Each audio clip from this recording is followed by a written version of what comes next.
boa noite. Acho muito legal ter alguns colegas hoje, médicos, que a gente vai falar sobre algumas coisas bem interessantes sobre hipotiroidismo. Eu sempre falo que hipotiroidismo é uma doença que ela não é só do endocrinologista, né? O hipotiroidismo ele é uma doença do clínico, né? Porque a prevalência do hipotiroidismo é muito, muito, muito grande. Então, eu penso, né, que todos os pacientes, todos os médicos que trabalham com clínica, eles vão acabar, em um certo momento, lidando, né, com um paciente com hipotiroidismo, ou fazendo o diagnóstico do hipotiroidismo, né, ou tratando esse hipotiroidismo, ou então triando esse paciente para um outro colega, né? Então, acho que é muito importante a gente falar sobre hipotiroidismo. Deixa eu pegar aqui algumas questões para a gente poder começar. Bom, gente, eu sempre costumo dizer que o hipotiroidismo, a prevalência dele é muito grande, né? Tem alguns trabalhos mostrando que mais ou menos 2% da população apresenta hipotiroidismo, tá?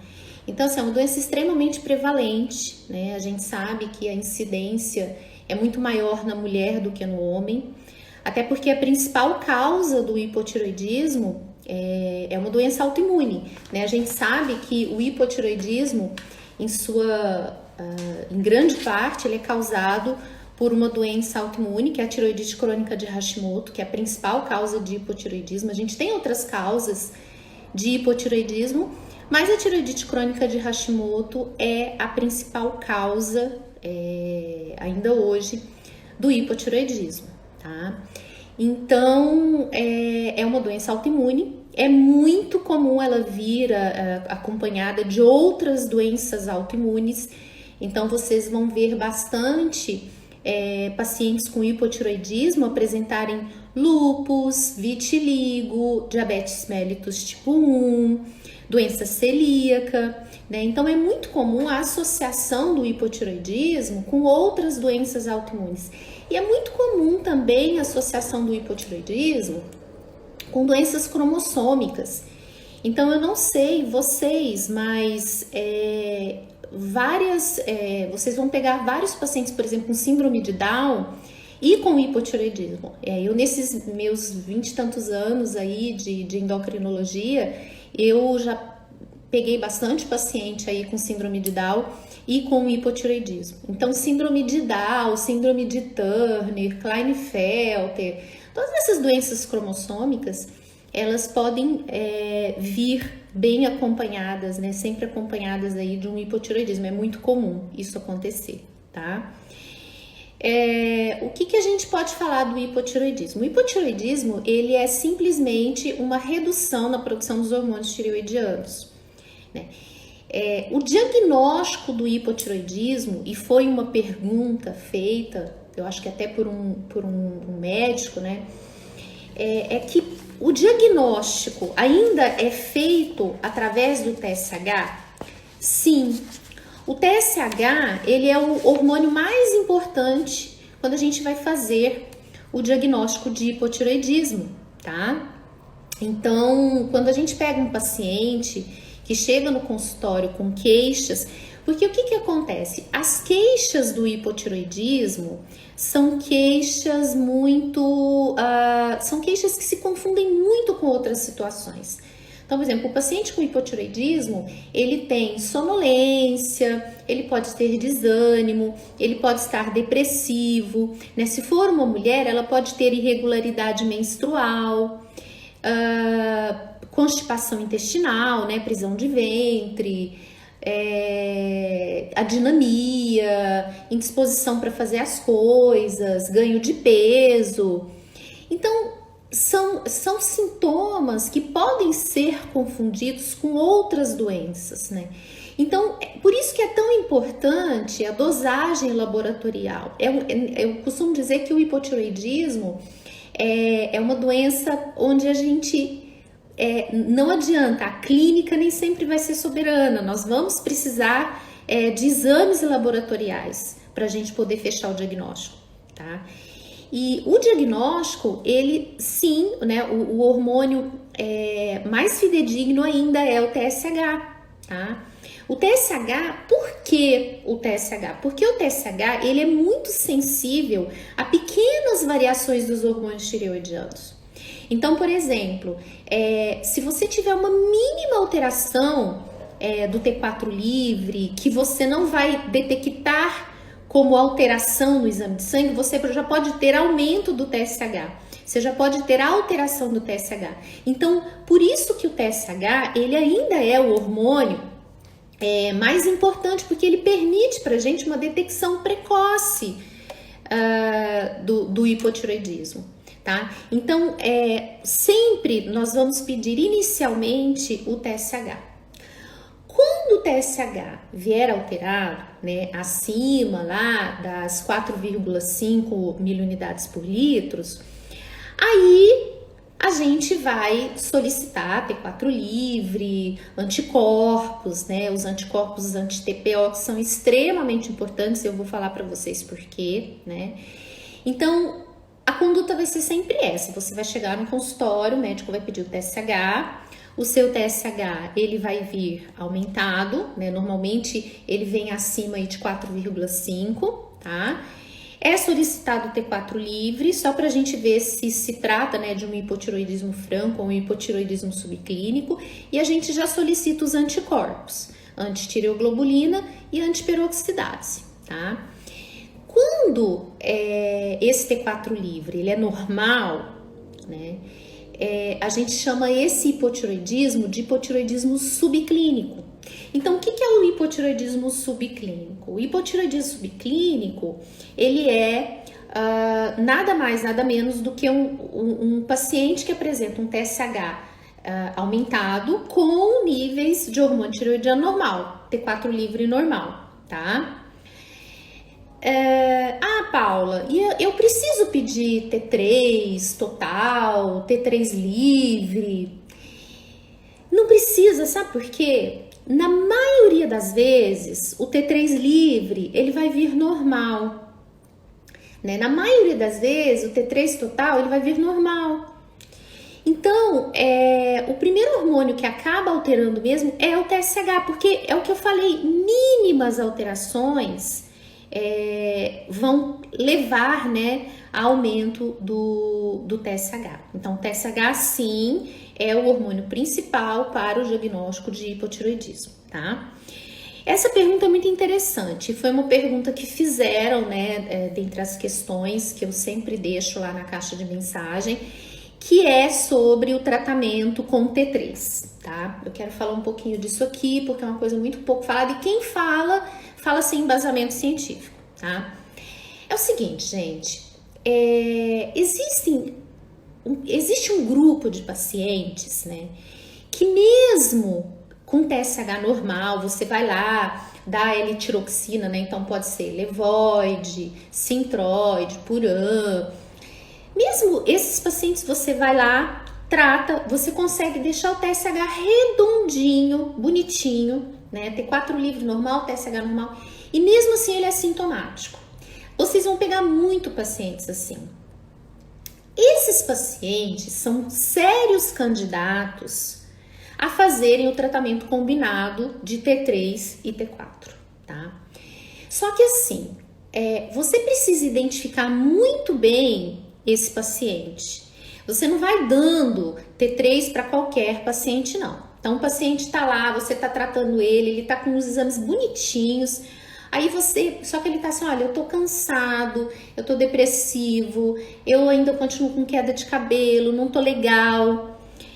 Você vai primeiro descartar todas as outras causas que possam estar levando, né, àqueles sintomas. Então, por exemplo, se for um paciente que está fazendo um tratamento para depressão, ou que tem uma outra doença autoimune, uma fibromialgia, outras doenças que possam levar a esse tipo de sintoma, né, esses pacientes não são candidatos a serem tratados com T3, porque eles têm outras causas que podem estar levando a esse tipo, né, de sintoma, de queixa.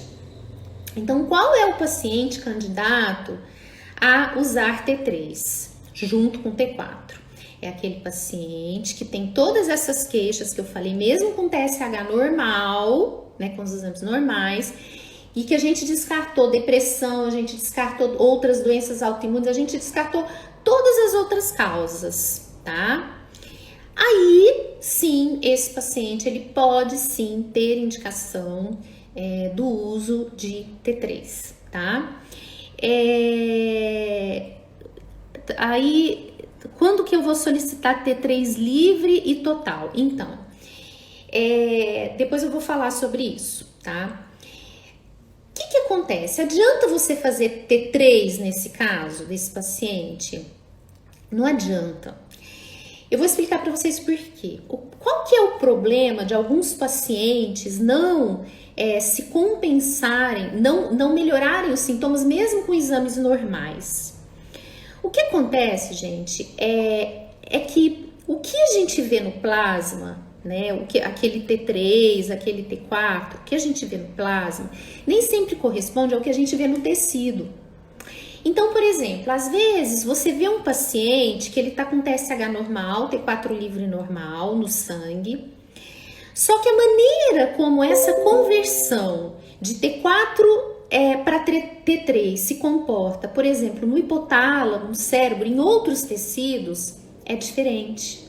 Então, por exemplo, a enzima que converte, né, o T4 em T3 no hipotálamo, no cérebro, por exemplo, que é a adeoginase tipo 2, ela tem uma ação um pouco menor, né, do que o T4, do que a enzima que vai degradar perifericamente. Em outras palavras, o T4, ele é menos convertido em T3, né, que é a fração ativa que vai exercer, né, todas aquelas funções nos tecidos, no cérebro, do que no sangue. Então, o que vai acontecer? Mesmo que você dose, né, o exame de T3 no sangue, né, ele vai estar normal na maioria das vezes, porque o problema é no tecido e você não consegue fazer a dosagem desse hormônio no tecido. Então, por isso que para você identificar o paciente, né, que vai fazer o uso, do T3 e que tem a clínica, não vai adiantar você fazer esse diagnóstico no exame de sangue, é um diagnóstico clínico, entendeu? Então, assim, o que acontece? Esses pacientes, na maioria das vezes, esses pacientes que têm essa discrepância, né, tecido e plasma, são os pacientes que vão precisar de T3, sim. Então tem a ETA, né, a European Thyroid Association, em 2012, já começou a falar sobre isso, né, sobre a reposição de T3 nesses pacientes. E realmente, sim, existe um grupo de pacientes que vai se beneficiar com o uso do T3. Só que não é aquele T3 do lisado de tireoide, por exemplo, do naturitroide, não. Porque o que acontece? Aquele lisado de tireoide, a proporção de T4 para T3 que ele tem é uma proporção totalmente equivocada, tá? Normalmente, aquele lisado, ele tem uma proporção de T4 para T3 de mais ou menos 4 para 1, que não é a nossa proporção, isso é uma proporção do rato. A nossa proporção é um pouquinho diferente. Normalmente a gente vai usar uma proporção aí de 20 para 1, de 13 a 20 para 1, tá descrito na literatura. Então vocês entendem por que não é tão simples assim, né? Não adianta você ir lá e dar alisado de tireoide, a coisa tem que ser muito bem calculada, tá? Bom, então existem sim pacientes que vão precisar de usar T3 junto com T4, tá? Quais são os sintomas de quem tem hipotireoidismo? Então, eu falei, né? Normalmente o paciente ele tem desânimo, sonolência, apatia, depressão. São sintomas muito inespecíficos e que podem ser associados com outros tipos, né? Outras doenças.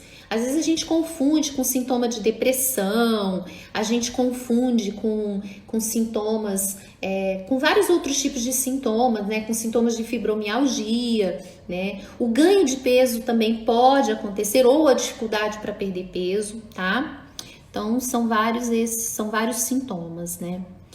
T3 reverso aumentado. Bom, então, vamos falar do T3 reverso, tá? Gente, médicos, por favor, T3 reverso não serve para diagnóstico, não serve para acompanhamento de hipotireoidismo, por favor, tá? T3 reverso, o que é o T3 reverso? T3 reverso é o resultado da conversão, né, da degradação do T3 na forma inativa, tá? Ou do T4 na forma inativa, que é o T3 reverso. O T3 reverso ele não tem função, né, fisiológica, tá?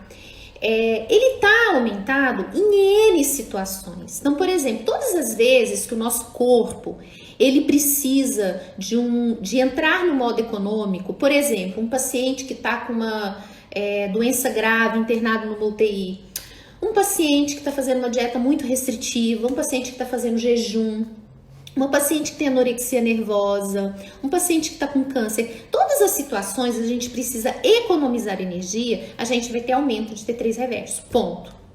Então, não tem sentido você fazer dosagem de T3 reverso num paciente rígido.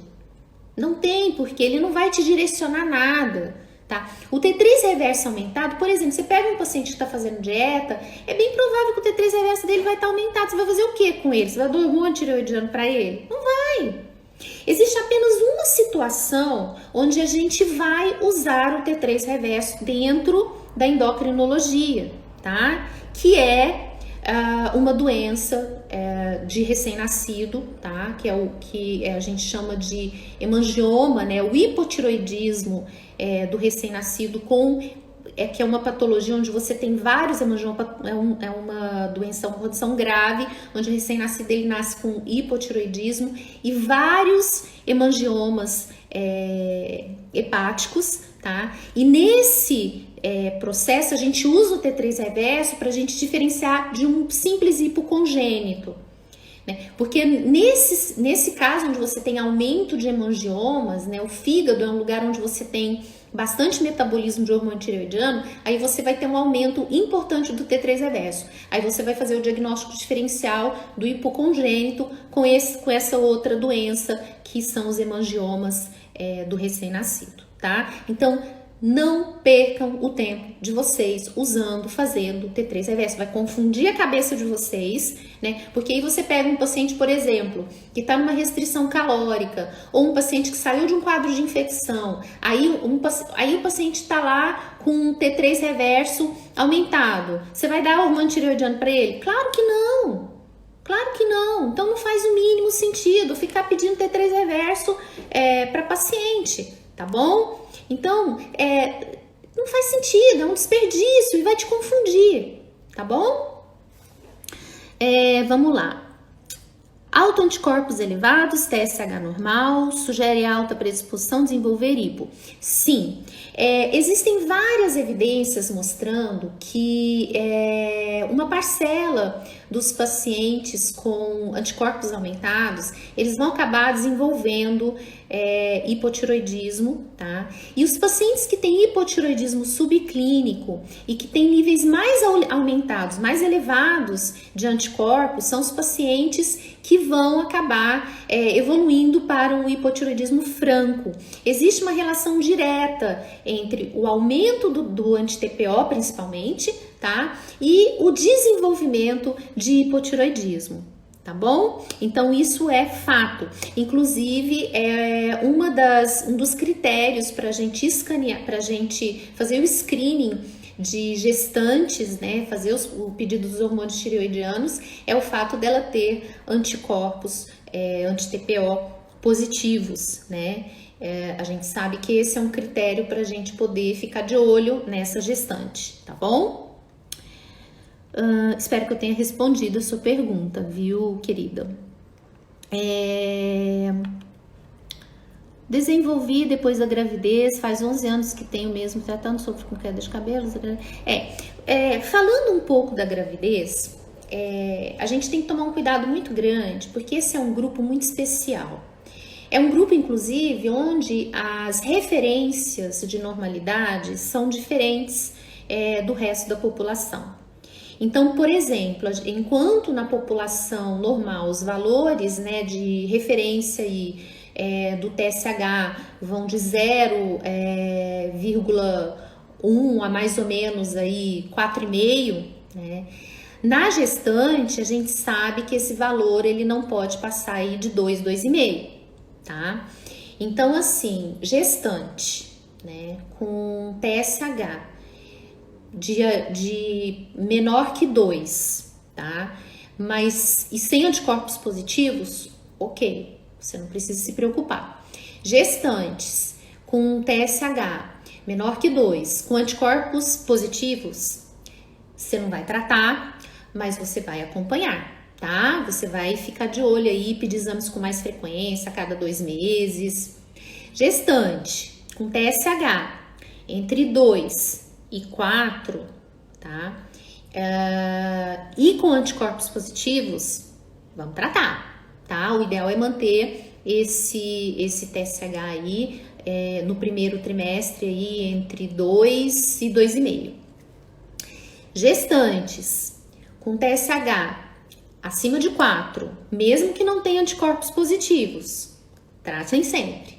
Tratem sempre porque os efeitos do hipotireoidismo materno no feto são muito importantes, são irreversíveis.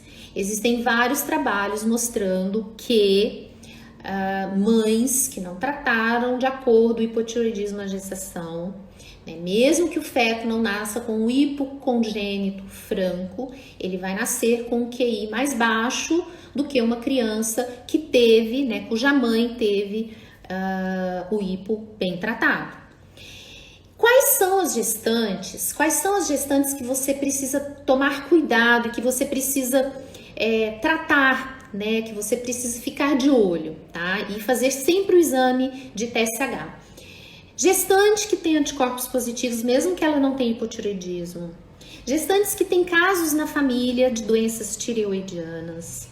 Gestantes que já tiveram casos de abortos, tá? Já perderam nenéns em outras gestações, tá?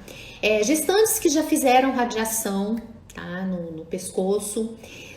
Todas essas pacientes, elas precisam passar pelos exames de tireoide assim que elas ficarem grávidas. As gestantes que já têm hipotireoidismo e que já fazem uso de hormônio tireoidiano, é bem provável que elas vão precisar de aumento de dose, aumento da dose do hormônio tireoidiano. Tá? A gente sabe que no início da gestação, o aumento do estradiol leva a um aumento da TBG, né, que é a proteína carreadora dos hormônios tireoidianos, vai ter menos hormônio tireoidiano livre e vai ter aumento do TSH. Então, aquela gestante que provavelmente ela estava precisando de 75 microgramas de hormônio tireoidiano para compensar, na gestação, essa dose vai aumentar, tá? Isso aí quase sempre acontece isso, tá bom? Vamos lá, vamos ver. Tive anti-TPO positivo. E a médica disse que esse nível de positivo não era hipo, que estava tudo ok, procede. Gente, eu não gosto muito de falar de conduta médica. Quando você fala 4,5, creio que seja o TSH, né? O que acontece? Vamos ver como que a gente vai tratar o hipo subclínico, tá? Então, por exemplo, o que as evidências mostram, tá? Você pega um paciente, você tem um TSH alterado, tá? Acima de 4,5, tá? Aí o médico vai solicitar os anticorpos, vai solicitar o T4 livre. O que as evidências falam hoje é que você só vai tratar o paciente que tem um TSH entre 4,5 e 7, né? Se ele tiver muitas queixas que não sejam justificadas por outros tipos de doenças. paciente, né, que tem um TSH entre 7 e 10 e que tem menos de 65 anos, normalmente, principalmente se ele tiver anticorpo positivo, ele vai ser tratado. Aquele paciente que tem mais de 65 anos, tá? E que tem um TSH entre 4,5 e 7, você vai tratar se ele tiver muito sintoma e se ele tiver doença cardiovascular. Um dos parâmetros que a gente usa hoje para a gente fazer o tratamento, principalmente em idosos, né, do hipotireoidismo subclínico, é a presença de doença cardiovascular, porque a gente sabe que o hipo subclínico, tem vários trabalhos mostrando que ele piora, né, a doença cardiovascular. A gente só tem que tomar cuidado com pacientes muito idosos, aqueles pacientes com mais de 85 anos, porque parece que o risco é maior do que o benefício quando você usa o hormônio tireoidiano, tá? Então, ficou bem claro para vocês quando tratar, né, o hipotireoidismo subclínico, tá? Então, no teu caso, se você estava com 4,5 de TSH, anticorpos positivos, a gente tem que ver outros parâmetros. Eu repetiria seu exame, né? Eu acho que 4,5 tá muito limítrofe e observaria aí se esse TSH vai aumentar. Os anticorpos positivos já é um sinal de alerta, tá? E faria também algumas suplementações que eu vou falar daqui a pouco para vocês, tá? Idoso assintomático com T4 livre normal. Tratar quando? Mas idoso assintomático com T4 livre normal, mas e o TSH? Eu preciso saber como é o TSH desse idoso, porque o T4 livre não é o nosso principal parâmetro, tá? Entrei agora na live, tô com hipotireoidismo e ainda não iniciei o tratamento. Corro o risco de ficar careca para sempre? Não consigo responder essa sua pergunta. Meu médico nunca pediu exames de anticorpos. Sou homem de 37 anos, meu TSH deu 7, 5, coração tá bom, 37 anos. Então, meu querido, tem que fazer exame de anticorpo e tem que ver se você tem sintomas, né? Como eu falei aqui, TSH entre 4,5 e 7, sintomático, com anticorpos positivos, normalmente tem que ser tratado, tá? Obrigada. A live vai ficar salva sempre, tá? Então, a gente falou de gestante, a gente falou do hipo subclínico. Eu quero falar um pouquinho para vocês a respeito de alguns nutrientes importantes para a tireoide, tá? Que tem comprovação científica, sem invencionismo, tá? Então, o que a gente tem que prestar atenção? Primeiro, vitamina D, tá? Se você tem hipotireoidismo, se você tem doença autoimune com anticorpos aumentados positivos, você precisa checar a sua vitamina D. Já existem várias evidências mostrando que a vitamina D é imunomoduladora. Ela diminui os linfócitos T e B autorreativos e mais uma série de substâncias que estão relacionadas à autoimunidade. Existem, inclusive, trabalhos mostrando que os níveis de vitamina D são inversamente proporcionais à quantidade de anticorpos anti-TPO. Então, checar os níveis de vitamina D é muito importante. Então, vitamina D, sempre cheque se você tem problema de tireoide. Segunda coisa, o selênio. O selênio, ele é um hormônio, ele é um mineral extremamente importante para a tireoide. Só para você ter uma ideia, as deodinases, que são aquelas enzimas que convertem o T4 em T3, né, que é a fração ativa do hormônio, elas todas dependem de selênio.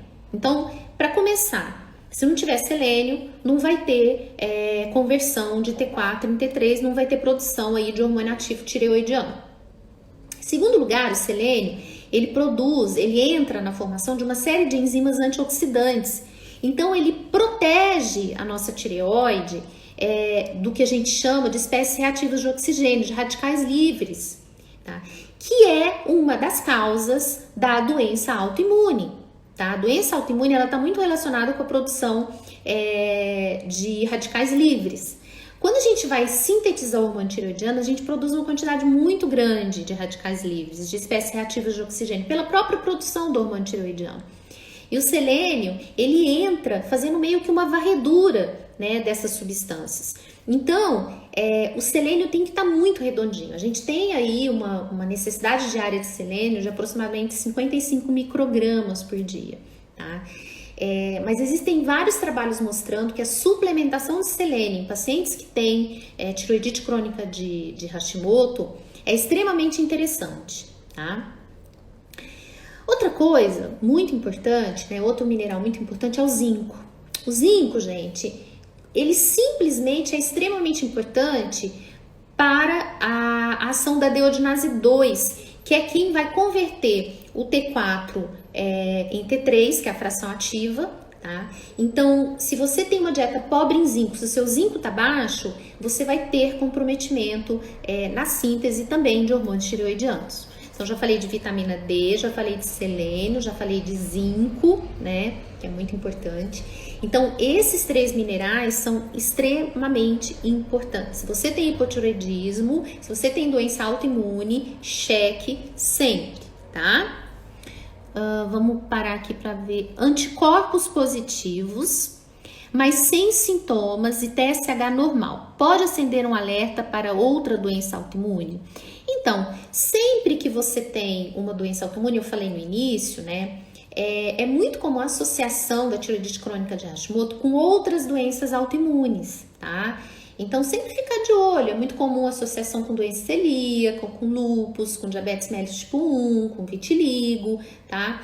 É sempre importante. Só que a gente tem que entender que doença autoimune, a gente sabe que 80% das doenças autoimunes, elas têm um caráter genético, tá? Mas 20% são causas evitáveis. Quais são essas causas evitáveis?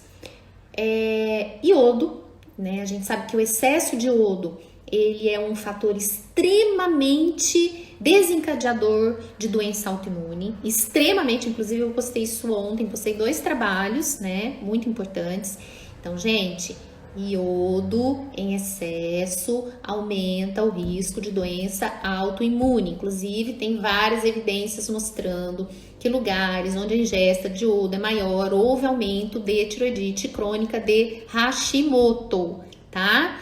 Então, eu já estou respondendo a pergunta aí da Fabiana. Iodo, usar ou não usar? Usar se tiver deficiência. E no nosso país, a gente tem pouquíssimas áreas com deficiência. A deficiência de iodo, ela tem que ser detectada via urinária. Fizeram um trabalho há um tempo atrás e mostraram que 70% das crianças em São Paulo têm excesso de iodo urinário, né, que é acima de 300 microgramas, né, por litro. Então tem que tomar muito cuidado com esse negócio de ficar usando Lugol, sem necessidade, sem fazer exame, porque a probabilidade de você ter uma deficiência de iodo é muito pequena aqui no nosso país. O nosso consumo de iodo aqui não é pequeno, nosso sal é iodado, né? O brasileiro, ele consome mais sal do que é recomendado. É recomendado 5 gramas, a gente consome aproximadamente de 8 a 9 gramas, né, de sal iodado por dia. Então tem que tomar muito cuidado, tá? Lugol, gente, eu já cansei de falar do Lugol. Olha só para vocês verem, eu cansei, vou repetir que nem papagaio, ó.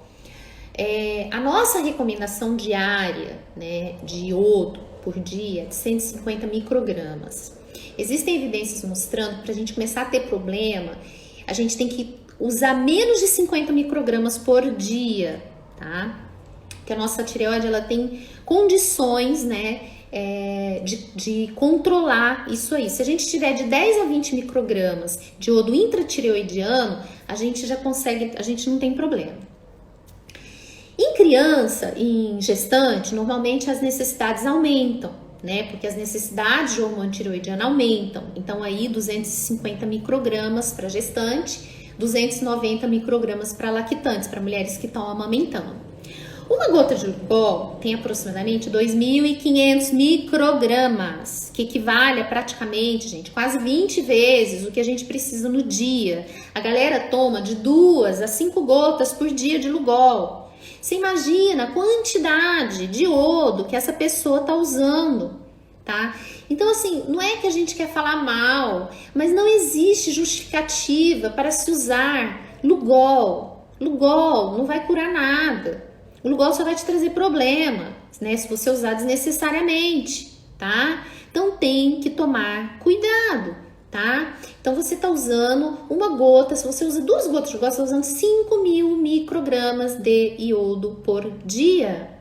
A nossa tireoide, ela até tem uma maneira de se defender, né, durante um curto período de tempo desse excesso. Só que vai chegar um momento, principalmente em pessoas que já têm autoanticorpos aumentados, que têm predisposição, vai chegar um momento que ela não vai conseguir lidar com esse excesso. E aí ela vai acabar parando a sua produção, né? Levando ao aumento de TSH, a um bócio, e aí a coisa vai ferrar. Gente, acabei de falar, uma das principais causas da tireoidite crônica de Hashimoto é o excesso de iodo. E eu vejo a galera aí usando o Lugol como se fosse água. Então tem que tomar muito cuidado com isso. Outra coisa, tem algumas evidências mostrando que o aumento do Lugol está muito relacionado com o aumento de câncer papilífero de tireoide. Então, para que você não tem deficiência, para que você vai correr esse risco? Sabe? É totalmente desnecessário, tá? Toda pessoa que tem hipo precisa de suplementar? Não, eu já respondi essa pergunta, tá? Não são todas as pessoas que vão suplementar com T3. As estimativas falam que aproximadamente 10% das pessoas não têm uma boa resposta clínica com o uso de apenas de T4 e precisa fazer o tratamento combinado com T3, mas não são todas as pessoas. Existe um pequeno grupo de pessoas, não tão pequeno, 10% não é tão pequeno, que precisa fazer o uso de T3 combinado, tá?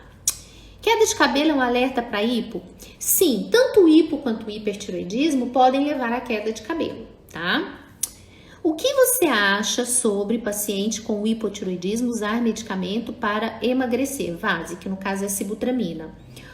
Olha, não existe contraindicação, tá? Usar sibutramina não vai interferir se a sua tireoide estiver controlada no hipotiroidismo. Já houve aí no passado alguns boatos, mas não há contraindicação absoluta para isso, tá? T4 normal com TSH aumentado, precisa alterar a medicação? Então, depende de quanto tá esse TSH, tá? Depende de quanto tá esse TSH, depende muito, tá? Normalmente, a gente tenta deixar o TSH em níveis fisiológicos, tá? L-carnitina interfere no T3? Não sei te falar. Bom, então eu falei de alguns minerais, eu falei de vitamina D, eu falei de zinco, eu falei de selênio. Vamos ficar bem atento a esses minerais, tá? Alimentação, tá? Até que ponto a alimentação ela interfere na tireoidite crônica de Hashimoto, que é a causa mais frequente de hipotireoidismo, tá? Então, existem algumas coisas sim que o paciente com hipotireoidismo tem que evitar ou comer com menos frequência, tá?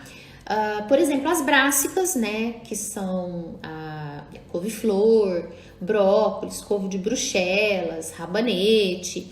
Esses alimentos, eles acabam diminuindo a ação da TPO, tá? Então, assim, não que você nunca vá poder comer, mas comer aí no máximo 2 vezes na semana, tá? Tem que tentar evitar. A soja também. Existem vários trabalhos mostrando que as isoflavonas da soja, né, e a genisteína também, vai interferir, vai reduzir a ação da TPO, né, e diminuir a produção de hormônios tireoidianos. Então, soja também não é um alimento para você comer todos os dias, né, se você tiver hipotireoidismo autoimune, tá? Então, tem que evitar também, tá? O glúten, ele tá meio que ali na berlina. Tem alguns trabalhos mostrando que sim, que ele vai interferir, até porque existe uma associação muito grande do hipotireoidismo com doença celíaca, tá? Mas tem algumas evidências mostrando que não tem tanta interferência. Na dúvida, eu prefiro pedir para o paciente reduzir, tá? O paciente não é celíaco, ele não precisa tirar o glúten completamente, mas reduzir é interessante, principalmente se esse paciente tiver uma quantidade muito alta de anticorpos anti-TPO, tá bom? Então, tem sim alguns alimentos que devem ser evitados ou ser ingeridos em menor quantidade, não ingerir todos os dias para os pacientes que têm doença autoimune, tá? Que tem hipotireoidismo, tá bom? Na sua prática clínica, você observa outras doenças autoimunes associadas ao hipo? Sim, foi o que eu falei no início. É muito comum a tiroidite crônica de Hashimoto vir associada a outras doenças autoimunes. Doença celíaca, artrite reumatoide, lúpus. Isso aí é muito comum. Tanto doenças autoimunes quanto doenças cromossômicas, né? Como eu falei, síndrome de Down, síndrome de Klinefelter, síndrome de Turner, tá? É muito comum. Tá?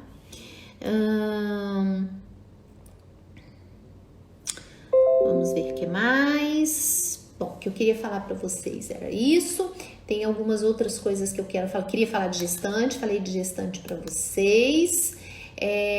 O tratamento do hipo subclínico. Sempre que vocês forem tratar o hipo subclínico, né? Sempre, no caso dos colegas, ficar muito de olho com a questão dos anticorpos, tá? Então, o paciente que você vai tratar com TSH entre 4,5 e 7, aquele paciente que tem anti-TPO positivo, né? Em altos títulos principalmente, e sintomas muito sugestivos de hipotireoidismo, tá? Então, sempre ficar de olho no anti-TPO, tá? O que acha da suplementação de L-tirosina? Olha, eu sinceramente nunca tive nenhum resultado, nunca reverti nenhum hipo subclínico com L-tirosina, tá? Eu já melhorei muito o hipo subclínico com suplementação de zinco, né, de alguns minerais, e porque a gente vê que o problema tá ali, tá? O ferro também.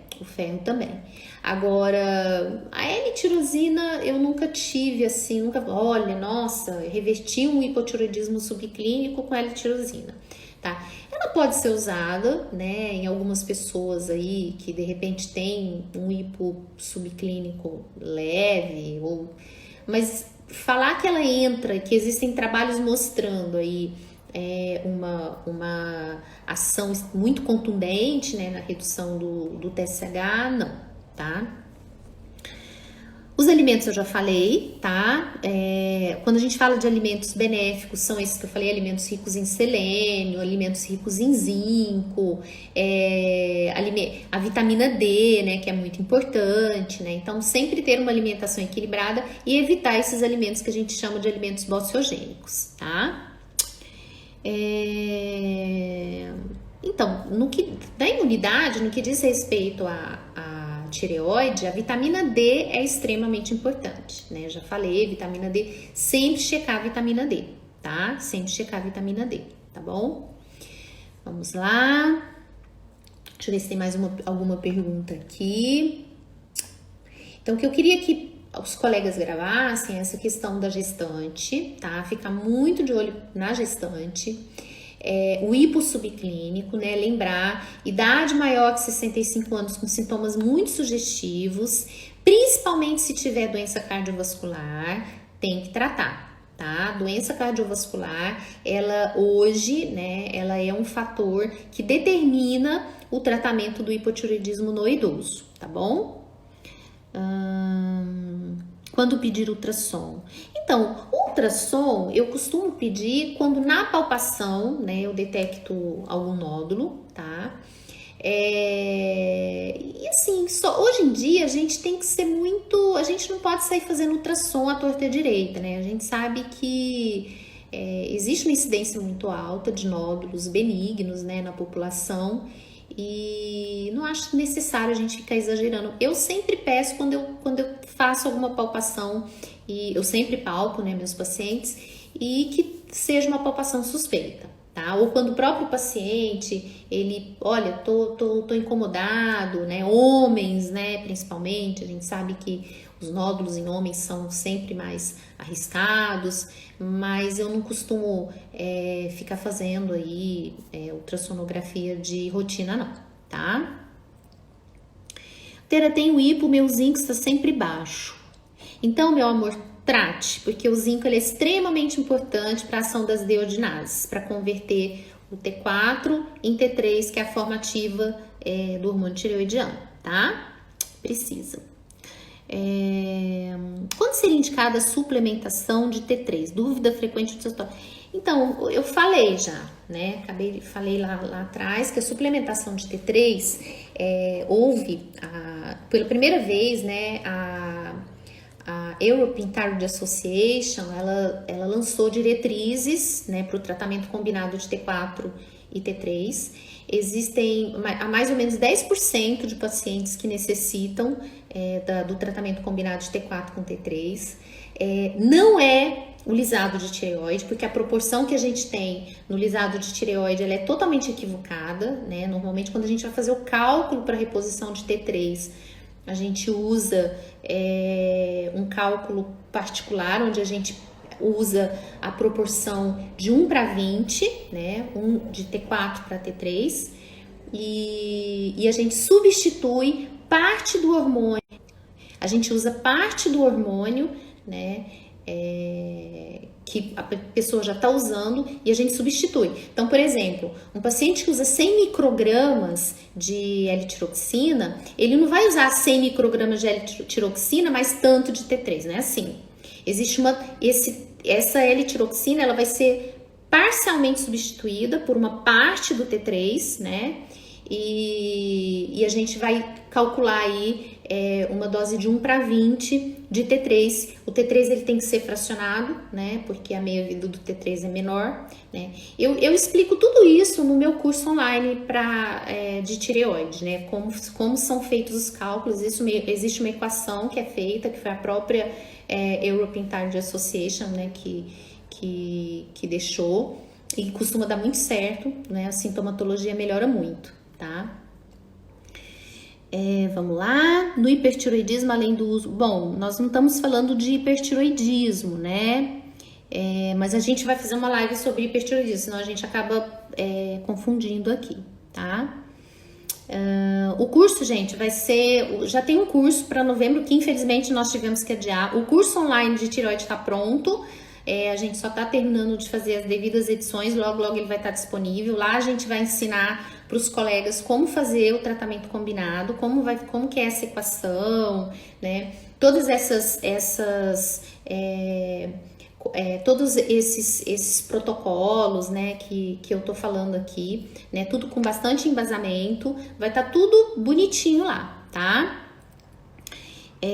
Vamos lá, fiz uma tireoidectomia total, estamos quase terminando, devido a um câncer de tireoide, tirando também a paratireoide. Desde então não consigo deixar meu cálcio no lugar e nem a ferritina.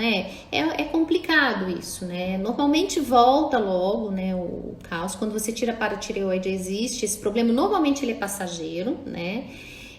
A questão da ferritina tem que ficar de olho para ver se o hipotireoidismo está compensado, porque o hipo é uma causa de anemia, né? Então, assim, infelizmente, são coisas que a gente só consegue avaliar, né, vendo o paciente, conversando, né, vendo o que está acontecendo.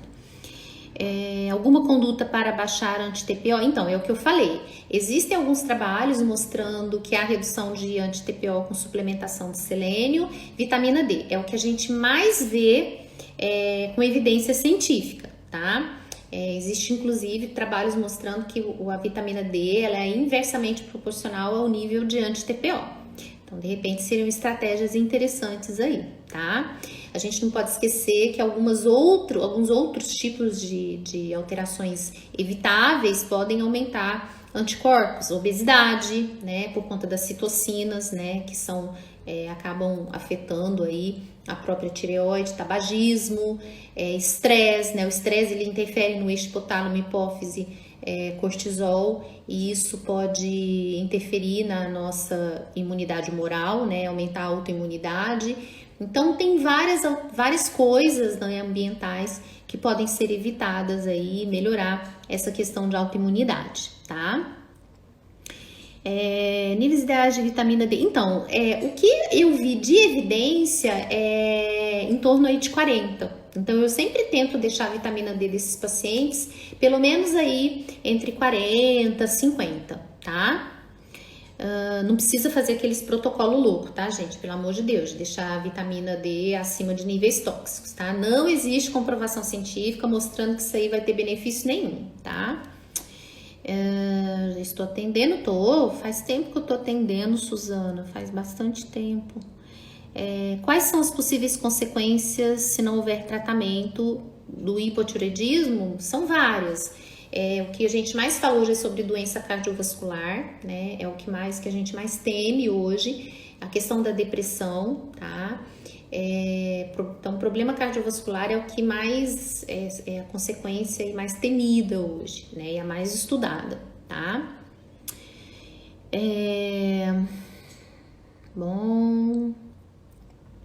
Bom, gente, eu queria, né, ter falado, acho que em 1 hora, não dá pra gente falar tudo, mas eu consegui falar de gestante, eu consegui falar de hipo subclínico, eu consegui falar do T3, eu consegui falar para não pedir T3 reverse, porque eu acho que eu consegui falei de alimentação.